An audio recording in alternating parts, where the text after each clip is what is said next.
2 Pedro 2, 19, a parte B. Porque de quem alguém é vencido, do tal faz-se também servo. Então, vou dizer de novo, porque de quem alguém é vencido, do tal faz-se também servo. Eu tenho uma pergunta para você. Para quem você quer perder? Aí, de repente, a primeira resposta que vem na sua cabeça é, lógico, para ninguém. Porque ninguém gosta de perder, não é verdade? E esse é o tema da nossa pregação hoje. Para quem você quer perder? Então, como a gente leu aqui, para quem você perde, é quem você vai servir. Então, o vencedor se torna senhor daquele que perdeu. E isso você vai ver na nossa história o tempo todo. Então, o Egito se tornou o vencedor, e todos aqueles que perdiam para o Egito, automaticamente se tornavam escravos do Egito. E depois veio a Babilônia, e fez a mesma coisa. E depois veio os persas, e fizeram a mesma coisa. E depois veio os romanos, e fizeram a mesma coisa. E agora nós estamos debaixo dos Estados Unidos, que estão fazendo a mesma coisa. Nós todos servimos para quem nós perdemos. Ou seja, a gente não consegue ganhar, então a gente vai servir essa pessoa ou essa coisa. É lógico que ninguém quer perder para nada nem para ninguém, porque ninguém gosta realmente de perder. Só que nós temos que entender que nenhum reino, nenhum império humano é eterno. Então, em algum momento, se você já não perdeu, e eu acredito que todos chegaram aqui e perderam alguma coisa, se você não perdeu nada, que eu acho praticamente impossível até aqui na sua vida, um dia você vai perder. E aí agora eu te pergunto, para quem você quer perder?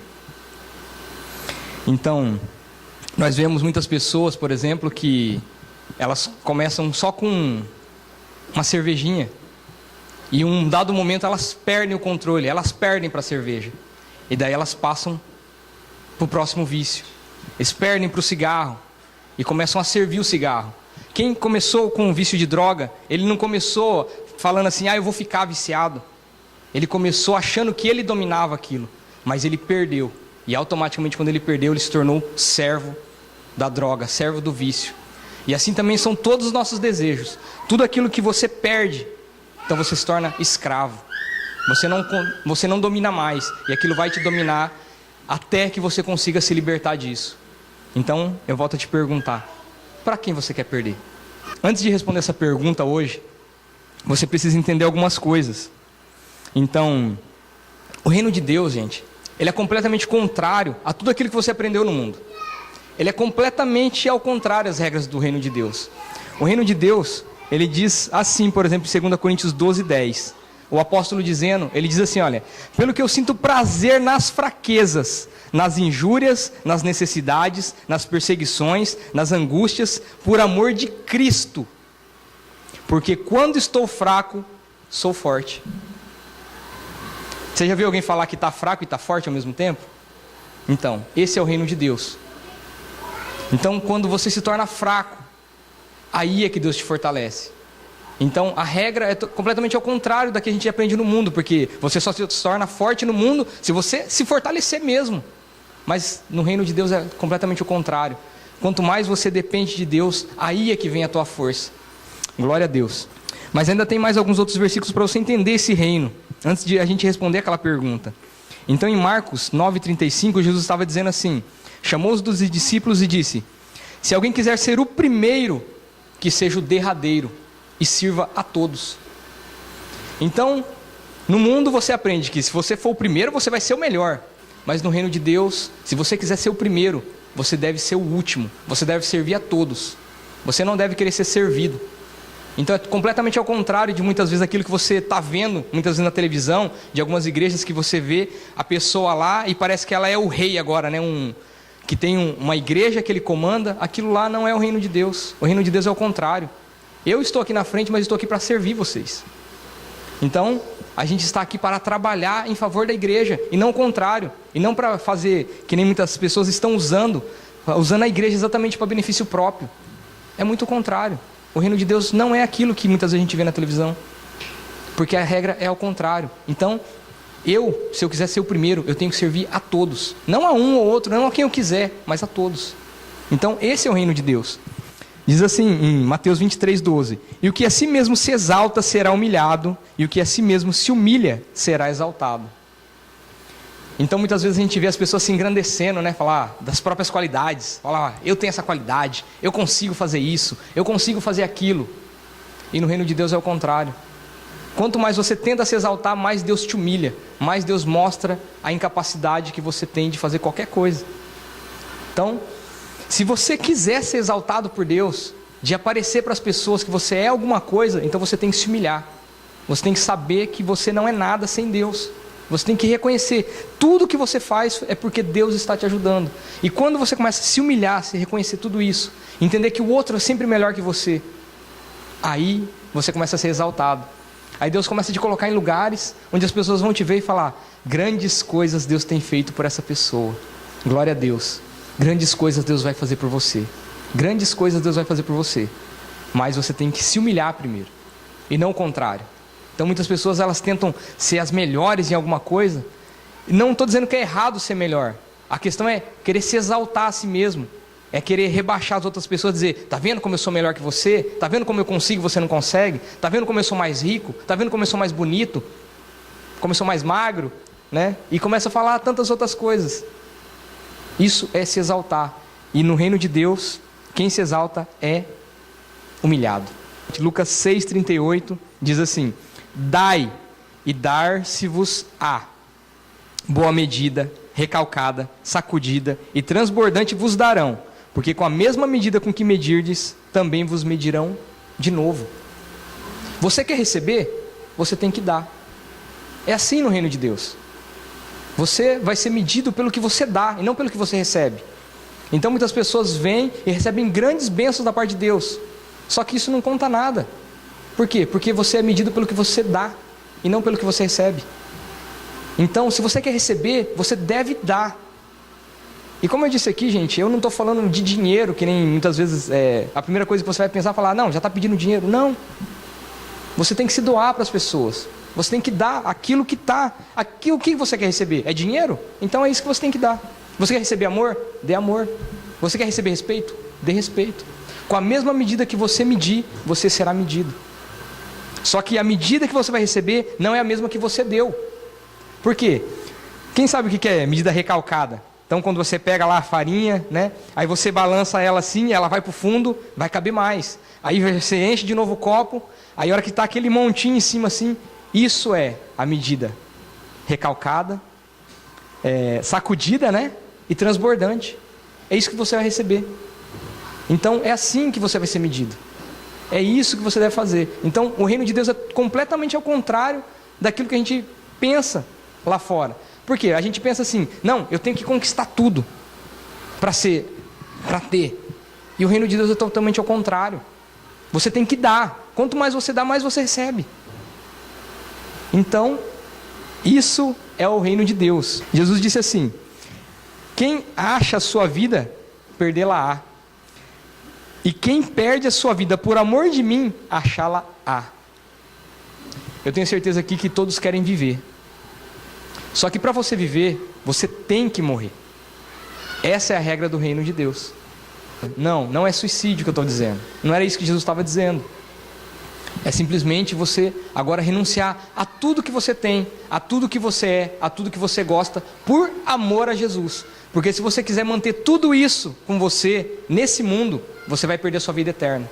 Era isso que ele estava falando. Então se você abrir mão de tudo isso que você tem, de tudo isso que você tenta segurar na sua mão, e entregar a Jesus, aí você vai ter a vida eterna. Você deve entregar por amor a Ele. Essas são as regras do reino de Deus, algumas só para você entender como é completamente diferente de repente daquilo que você ouviu. De repente aquilo que você ouviu não é evangelho, porque o evangelho é aquilo que a gente cantou aqui, as mãos que foram entregues por nós. Ele se entregou por amor, Ele morreu naquela cruz por amor a nós.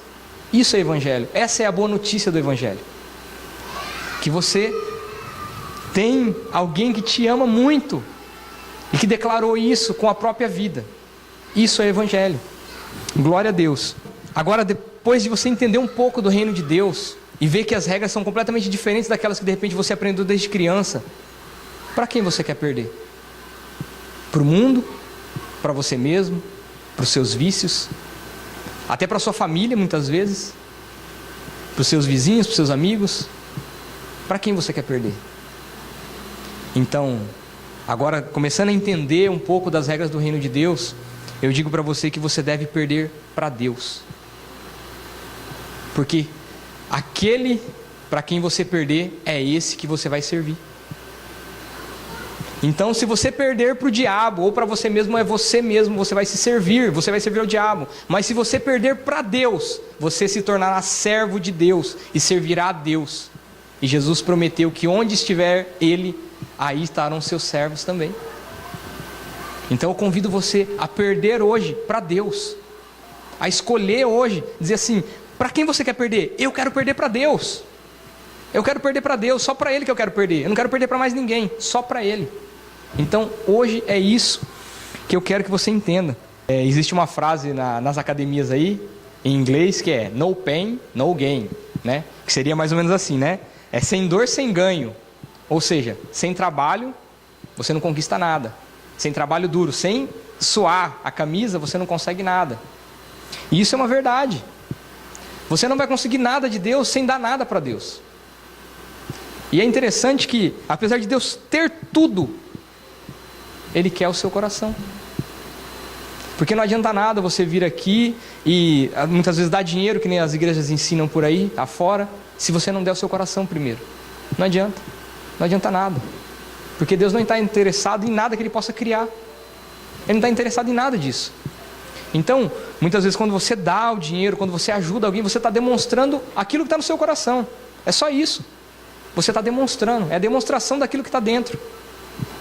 Porque a fé sem obras é morta. Se você dizer, eu acredito em Deus, mas não fizer nada que Deus manda, então você não acredita.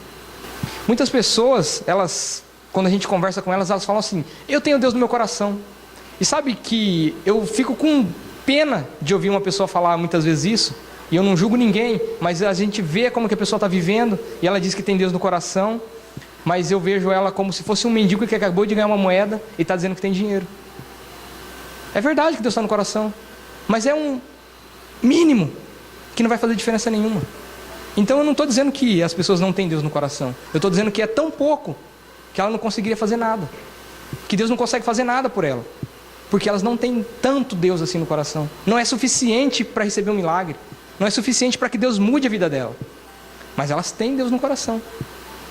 Assim como um mendigo muitas vezes tem uma moeda, ele não vai conseguir fazer nada, ele vai continuar mendigando. E essas pessoas vão continuar mendigando, por quê? Porque elas têm um Deus tão pequenininho dentro do coração, enquanto que Deus não cabe em nós. Filipenses 3, o versículo 8, diz assim: e na verdade, tenho também por perda todas as coisas, pela excelência do conhecimento de Cristo Jesus, nosso Senhor, pelo qual sofri a perda de todas essas coisas e as considero como esterco. Em outras versões vai estar refúgio, para que eu possa ganhar a Cristo. Sabe o que ele está querendo dizer aqui?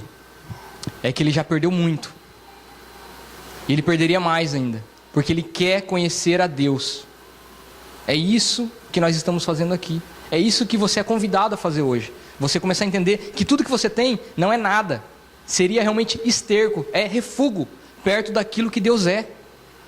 Quando você compara a sua casa, o seu carro, a sua família, ou qualquer outra coisa que você possa ter nessa vida com o próprio Deus, você está rebaixando Ele, porque Ele é incomparável. É a mesma coisa eu pegasse e comparasse você, que nem diz um outro pregador, comparasse você com um pedaço de papel.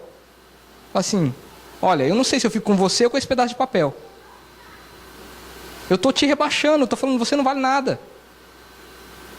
Então quando você compara até a sua própria família, gente, com Deus, você está rebaixando Deus. Porque Deus pode criar toda a sua família de volta, mas você, com toda a sua família, não pode encontrar Deus. Você não pode fazer nada. Então quando nós entendemos isso, aí você pode dizer, eu tenho por perda todas as coisas para encontrar Jesus. Todas as coisas que eu perdi, todas as que eu abandonei, são refúgio, não são nada, porque Deus é muito maior. E de repente você fala assim, não, mas essas coisas são importantes para mim. Elas me são muito preciosas. Só que se você não aprender o que é essencial, você só vai ficar com o que é importante. Deus é essencial. Deus é essencial. É a mesma coisa, muitas vezes você correr só atrás do alimento e esquecer de tomar água. Não tem como. É essencial, Deus é essencial. Você não tem como trocar Ele por nada. E é por isso que Jesus nos convida. Sempre fala assim, olha, você não pode colocar nada acima de mim. Você tem que me amar acima de todas as coisas. Por quê? Porque Ele é tudo. Ele é tudo. E daí você começa a entender por que Deus não menospreza a família. Deus criou a família. Deus quis que a família existisse. Deus quis que todas essas coisas que a gente tem aqui, elas existissem. Mas elas não podem se comparar a Deus, ao próprio Criador. O que é mais importante? A bênção ou aquele que pode te abençoar? Se você tem aquele que pode te abençoar, não é melhor do que só ter a bênção? Porque a bênção você vai usar ela e ela vai acabar um dia. Mas se você tem aquele que pode te dar sempre a bênção, você vai ter sempre bênção. Então você deve querer Deus. Simplesmente, então, quando você for responder aquela pergunta, para quem você quer perder? Para quem você quer perder? Para quem você quer entregar todas essas coisas que está na sua mão? Que você está segurando aí? Que muitas vezes você não está perdendo o controle de tudo, está tudo esvaindo pelos seus dedos. Mas você fala, não, mas eu vou segurar com todas as minhas forças. E você está perdendo tudo. E Deus fala assim, é só você derramar na minha mão, coloca na minha mão. Você fala, não, mas é precioso, eu não posso abandonar isso. Entrega na mão de Deus. Perde para Ele. Perde para Ele. Porque se você não perder para Ele, você vai perder para outra pessoa. Ou para outra coisa. Ou até para o mundo. Ou para qualquer calamidade que tiver aqui. Em Lucas 14:33 ele diz assim, ó. Assim, pois, qualquer de vós que não renuncia a tudo quanto tem, não pode ser meu discípulo. Se você não renunciar a tudo que você tem, você não pode ser discípulo de Jesus. Ou seja, você não pode aprender com Jesus. Então, Ele deu um maior exemplo. Ele abandonou todo o céu, gente. Ele não precisava vir aqui. Aqui, para Ele, era lixeira, era latrina. Ele veio até aqui para resgatar a gente. Ele abandonou tudo. Ele se usurpou da sua própria glória. Ele tirou tudo que Ele tinha. Ele veio aqui e entrou nesse corpo que vocês sabem, que fede, que dói. Ele não precisava de nada disso. Ele nos deu exemplo do que é renunciar. Ele renunciou a um trono que estava no céu, desceu até aqui, viveu por nós e depois morreu por nós.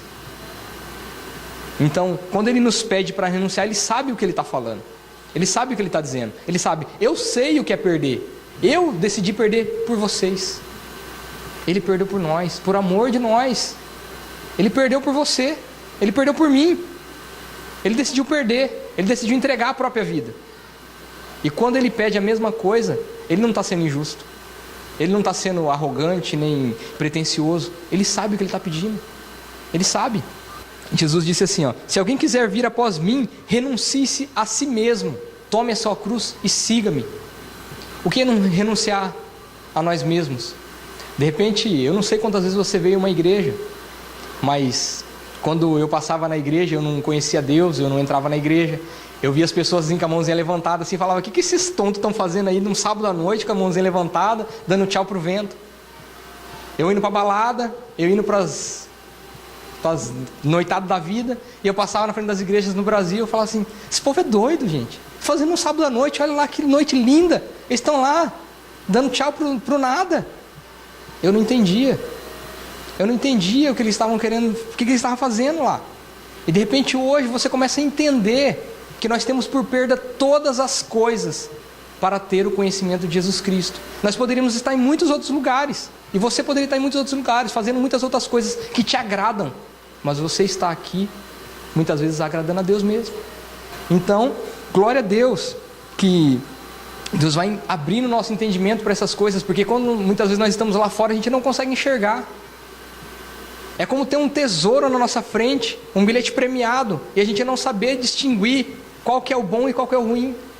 E a gente vive como um mendigo, sabendo que a gente poderia ter um tesouro, que é o próprio Deus, que é aquele que te sustenta, aquele que te dá saúde, aquele que te leva em todos os lugares, que te cuida, que não permite que aconteça os males.